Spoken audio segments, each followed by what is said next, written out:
Assalamualaikum warahmatullahi wabarakatuh. Perkenalkan, nama saya Yovela Valviola. Saya mahasiswa dari Stikes Mercu Bakti Jaya Padang. Baiklah, di sini saya akan menjelaskan tentang rangkuman asuhan keperawatan pada ibu hamil dan anak atau remaja dengan HIV/AIDS. Baiklah, yang pertama yaitu asuhan keperawatan pada ibu hamil dengan HIV/AIDS. Human Immunodefisiency Virus atau HIV adalah retrovirus yang menginfeksi sel-sel sistem kekebalan tubuh, menghancurkan atau merusak fungsinya. Selama infeksi berlangsung, sistem kekebalan tubuh menjadi lemah dan orang menjadi lebih rentan terhadap infeksi. Tahap yang lebih lanjut dari infeksi HIV adalah Acquired Immunodeficiency Syndrome atau AIDS. Hal ini dapat memakan waktu 10-15 tahun untuk orang yang terinfeksi HIV. Untuk orang yang terinfeksi HIV hingga berkembang menjadi AIDS. Obat antiretroviral dapat memperlambat proses lebih jauh. HIV ditularkan melalui hubungan seksual, anal atau vaginal. Transfusi darah yang terkontaminasi, berbagi jarum yang terkontaminasi, dan antara ibu dan bayinya selama kehamilan, melahirkan dan menyusui. Kehamilan adalah keadaan mengandung embrio atau fetus di dalam tubuh setelah penyatuan sel atau sel telur atau spermatozoon. Kehamilan ditandai dengan berhentinya haid, mual, pembesaran payudara, dan pigmentasi puting. Pembesaran abdomen yang progresif. Tanda-tanda absolut kehamilan adalah gerakan janin, bunyi jantung janin, dan terlihatnya janin melalui pemeriksaan sinar X atau USG. Epidemiologinya yaitu penyakit AIDS dewasa ini telah terjangkit di hampir setiap negara di dunia, yaitu pandemi, termasuk diantaranya Indonesia. Hingga November 1996, diperkirakan telah terdapat sebanyak 8.400.000 kasus di dunia yang terdiri dari 6,7 juta orang dewasa dan 1,7 juta anak-anak.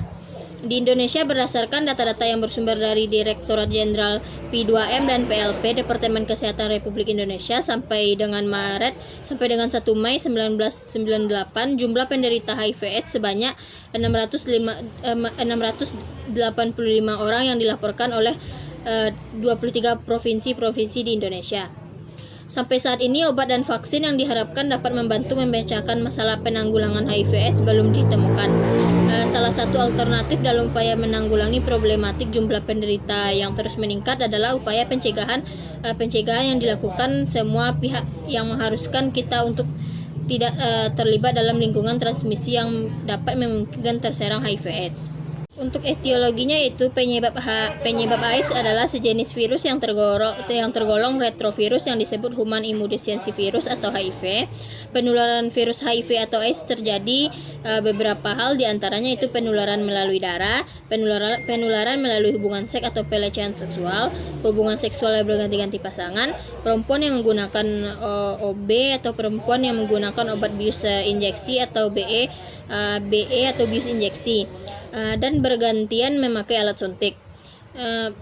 Pergantian memakai alat suntik, individu yang terpajan ke semen atau cairan vagina sewaktu berhubungan kelamin dengan orang yang terinfeksi HIV.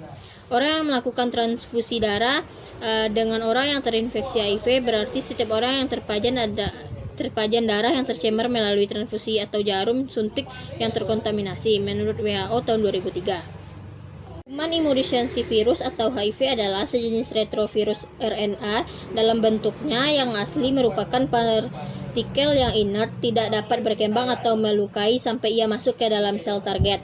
Sel target virus ini terutama sel limfosit T karena ia mempunyai reseptor untuk virus HIV yang disebut CD4 atau CD4. Di dalam sel limfosit T ini, virus dapat berkembang dalam dan seperti retrovirus yang lain, dan dapat hidup lama dalam sel dengan keadaan inaktif.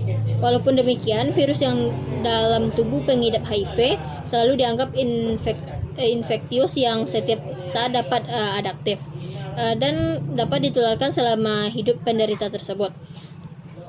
Virus HIV hidup dalam darah, saliva, semen, air mata, dan mudah mati di luar tubuh. HIV dapat juga ditemukan dalam sel monosit makrofag dan sel glia jaringan otak. Patogenesisnya itu HIV merupakan retrovirus yang ditransmisikan dalam darah, cairan vagina atau sperma, dan ASI. Cara penularannya yaitu secara hubungan seksual, kontak dengan darah atau produk-produk darah, ekspor perinatal atau perinatal, dan menyusui. Secara umum ada 5 faktor yang perlu diperhatikan dalam penularan penyakit. Penyakitnya itu sumber infeksi, vehikulum yang membawa agen, host yang rentan, tempat keluar kuman, dan tempat masuk kuman. Untuk transmisi human imunodeficiency virus atau HIV yaitu terjadinya melalui pertukaran cairan tubuh, misalnya darah, semen, peristiwa perinatal. Depresi berat pada sistem imun seluler menandai sindrom imunodefisiensi didapat AIDS. Walaupun populasi berisiko tinggi telah didokumentasi dengan baik, semua wanita harus dikaji untuk mengetahuinya. Banyak cara yang diduga menjadi cara penularan virus HIV, namun hingga kini cara penularan HIV yang diketahui yang pertama itu melalui transmisi seksual, yaitu penularan melalui hubungan seksual baik homoseksual maupun heteroseksual, merupakan penularan infeksi HIV yang paling sering terjadi. Penularan ini berhubungan dengan semen atau cairan vagina atau serviks. Infeksi dapat ditularkan dari setiap pengidap infeksi HIV kepada pasangan seksnya, homoseksual, heteroseksual, transmisi non-seksual, transmisi parental, dan transmisi transplacental. Manifestasi klinisnya itu manifestasi klinik yang tampak dibagi menjadi dua, yaitu yang pertama manifestasi klinis mayor, yaitu yang pertama demam yang berkepanjangan lebih dari 3 bulan, diare kronis lebih dari 1 bulan berulang maupun terus menerus, dia penurunan berat badan lebih dari 10% dalam kurun waktu 3 bulan. Untuk manifestasi yang kedua itu manifestasi klinis minor, yang pertama batuk kronis, infeksi pada mulut dan jamur disebabkan karena jamur Candida albicans, pembengkakan kelenjar getah bening yang menetap di seluruh tubuh, munculnya herpes zoster berulang dan bercak-bercak gatal di seluruh tubuh. Adapun gejala infeksi HIV kronis sebagai berikut: infeksi bakteri berulang, candidiasis di saluran bronkus, trakea, paru, dan esofagus, herpes simple kronis, Kaposaki sarkoma atau proliferasi vaskular neoplastik ganas yang multisentrik dan ditandai dengan nodul-nodul kutan berwarna merah kebiruan. Biasanya pada ekstremitas bawah yang ukuran dan jumlahnya membesar dan menyebar ke daerah yang lebih proksimal. Yang selanjutnya itu pneumonitis dan wasting syndrome. Dan selanjutnya itu banyak orang yang terinfeksi HIV tidak menunjukkan gejala apapun, mereka merasa sehat dan juga dari luar tampak sehat-sehat saja. Namun orang yang terinfeksi HIV akan menjadi pembawa dan penular HIV kepada orang lain. Kelompok-kelompok orang HIV tanpa gejala dapat dibagi menjadi dua kelompok. Yang pertama, kelompok yang sudah terinfeksi HIV tetapi gejala dan tes darahnya negatif. Pada tahap ini antibodi terhadap HIV belum terbentuk. Waktu antara masuknya HIV tersebut yaitu window period yang memerlukan waktu antara 15 sampai 3 bulan setelah terinfeksi HIV. Untuk kelompok yang kedua yaitu kelompok yang sudah terinfeksi HIV tanpa gejala tetapi tes darah positif. Keadaan tanpa gejala ini dapat berlangsung selama 5 tahun atau lebih. Untuk cara penularan HIV dari ibu kepada bayi, yaitu penularan ini dapat terjadi dalam 3 periode. Yang pertama, periode prenatal atau kehamilan, mengalami infeksi viral, bakterial, dan parasit, terutama malaria pada plasenta selama kehamilan. Terinfeksi HIV selama kehamilan membuat meningkatnya muatan virus pada saat itu, mempunyai daya tahan tubuh yang menurun, mengalami malnutrisi selama kehamilan yang secara tidak langsung berkontribusi untuk terjadinya penularan dari ibu ke anak. Untuk yang kedua yaitu periode intrapartum atau persalinan, yang itu chorioamnionitis akut atau disebabkan tidak diterapinya IMS atau infeksi lainnya. Yang kedua itu teknik invasif saat melahirkan yang meningkatkan kontak bayi dengan darah ibu, misalnya episiotomi. Anak pertama kelahiran kembar. Untuk periode yang ketiga itu periode pascapartum, yaitu pola pemberian ASI. Bayi yang mendapatkan ASI secara eksklusif akan kurang berisiko dibanding dengan pemberian campuran. Yang kedua itu patologi payudara, mastitis, robekan puting susu, pendarahan puting susu atau infeksi payudara lainnya. Yang ketiga itu lamanya pemberian ASI. Makin lama makin besar kemungkinan infeksi. Status gizi ibu yang buruk. Pencegahannya itu pencegahan obat antiretroviral selama kehamilan, obat antiretroviral selama kehamilan dan saat persalinan untuk bayi yang baru dilahirkan, untuk penanganan obat obstetrik selama persalinan dan penatalaksanaan selama menyusui. Untuk pemeriksaan diagnostiknya itu hitung darah lengkap atau HDL dan jumlah limfosit total, bukan diagnostik pada bayi baru lahir tapi pemberian data dasar imunologis. EIA atau ELISA atau tes Western blot mungkin positif tetapi invalid. Kultur HIV dengan sel monoklear darah perifer dan bila tersedia plasma. Tes reaksi rantai polimerase dengan leukosit darah perifer. Mendeteksi DNA viral pada adanya kuantitas kecil dari sel monoklear perifer dan infeksi. Antigen P24 serum atau plasma. Peningkatan nilai kuantitatif dapat menjadi antiduktif dari kemajuan infeksi, mungkin dapat dideteksi pada tahap sangat awal infeksi. Penentuan imunoglobulin G dan M dan A serum kuantitatif. Untuk diagnosis pada bayi dan anak itu bayi yang tertular HIV dari ibu bisa saja tampak normal secara klinis selama periode neonatal. Penyakit penanda AIDS tersering yang ditemukan pada anak adalah pneumonia yang disebabkan pneumonia carini. Gejala umum yang ditemukan pada bayi dengan infeksi HIV adalah gangguan tumbuh kembang, kondisiasis oral, diare kronis atau hepatosmenelogemali, itu pembesaran hepar dan lien. Uji HIV pada wanita hamil. CDC telah merekomendasikan screening rutin HIV secara sukarela pada ibu hamil sejak tahun 2001. Banyak dokter telah mengadopsi kebijakan universal opt-out screening HIV yang berarti bahwa pengujian adalah otomatis kecuali jika wanita secara khusus memilih untuk tidak dilakukan uji. Pada wanita hamil selama tes kehamilan selama tes kehamilan rutin dan telah dieliminasi persyaratan untuk konseling sebelum uji dilakukan untuk persetujuan tertulis untuk tes HIV. Penatalaksananya sendiri itu pengandalan infeksi oportunistik, terapi AZT atau azitromycin, terapi antiviral baru, vaksin dan retrovirus. Vaksin dan retrovirus yang digunakan adalah interferon dan menghindari infeksi lain karena infeksi dapat mengaktifkan sel T dan mempercepat replikasi HIV. Rehabilitasi dan pendidikan. Baiklah, yang selanjutnya yaitu tentang ASKEP atau asuhan keperawatan pada anak dan remaja dengan HIV/AIDS. Yang pertama itu epidemiologi anak dengan HIV/AIDS. Organisasi Kesehatan Dunia atau WHO di tahun 2015 memperkirakan bahwa 1,8 juta anak di bawah 15 tahun di seluruh dunia hidup dengan infeksi HIV/AIDS. Pada tahun 2015 diperkirakan terdapat 6.013 juta orang yang hidup dengan HIV/AIDS atau OHIV di Indonesia. Prevalevansi HIV dalam 5 tahun terakhir tidak banyak berubah, didominasi oleh kelompok usia produktif. Untuk resiko penularan HIV di Indonesia saat ini didominasi oleh perilaku heteroseksual berisiko tinggi yaitu 47%, termasuk melalui perilaku seks bebas. Untuk relevansi HIV pada remaja di Cimahi Selatan 1%, itu menurut Nauli dan Romlah pada tahun 2018.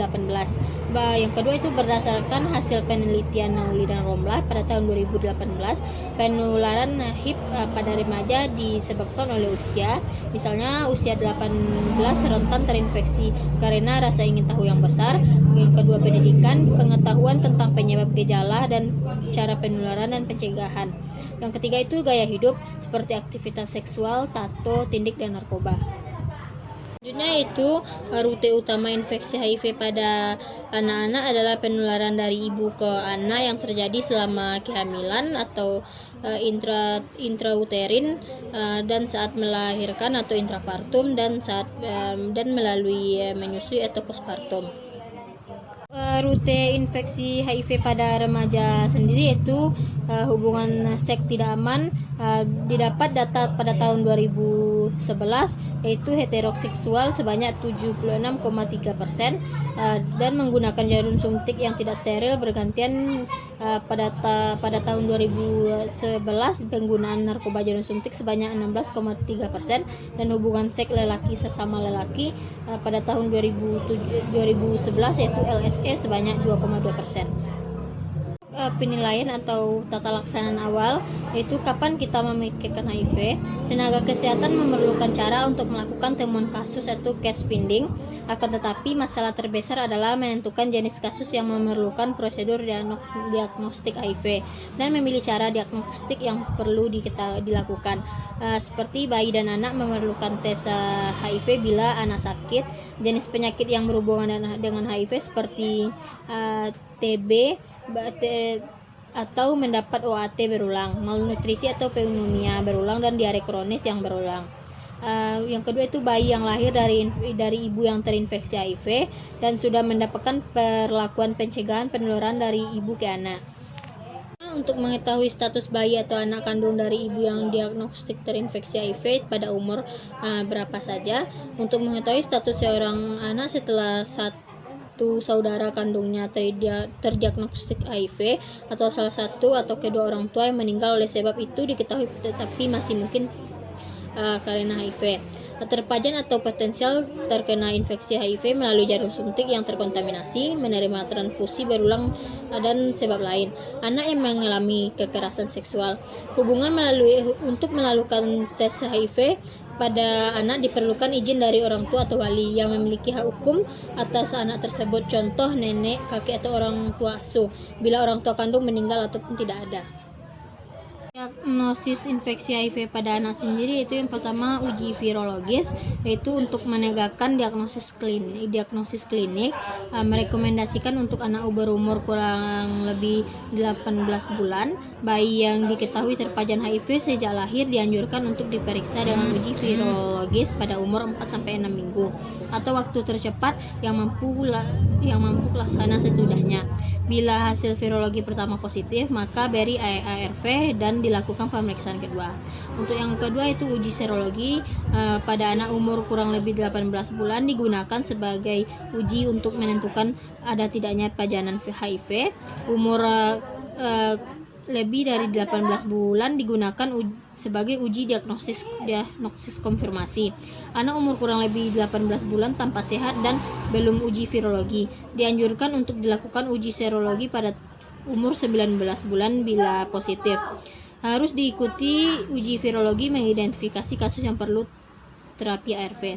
Jika uji serologis positif dan uji virologis belum tersedia, perlu dilakukan pemantauan klinis ketat dan uji serologis ulang pada usia 18 bulan. Diagnosis HIV atau AIDS ditegakkan melalui pemeriksaan laboratorium dan dengan melihat gejala klinis mayor dan minornya, tes screening untuk mendiagnosis HIV dan tes ELISA, WB, IVA, dan RIPA. Selain itu, apabila hasil tes tersebut masih tidak jelas, dapat dilakukan tes PCR.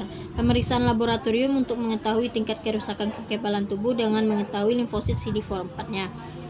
Pemeriksaan laboratorium untuk HIV yang sesuai dengan panduan nasional yaitu dengan menggunakan strategi 3 yang didahului dengan konseling pretest. Anak yang berumur kurang lebih dari 5 tahun bila terdiagnosis infeksi HIV maka terindikasi untuk mendapat pengobatan HRV sesegera mungkin. Untuk anak yang umur kurang lebih dari 5 tahun kriteria klinisnya itu terapi ARV tanpa terkecuali. Untuk lebih dari 5 tahun untuk kriteria klinisnya itu stadium 3 dan 4. Untuk terapinya itu terapi ARVB. Untuk stadium 2 terapinya jangan diobati bila tidak ada pemeriksaan. Untuk stadium 3 dengan terapi CD4, obati CD4 kurang nilai menurut umur.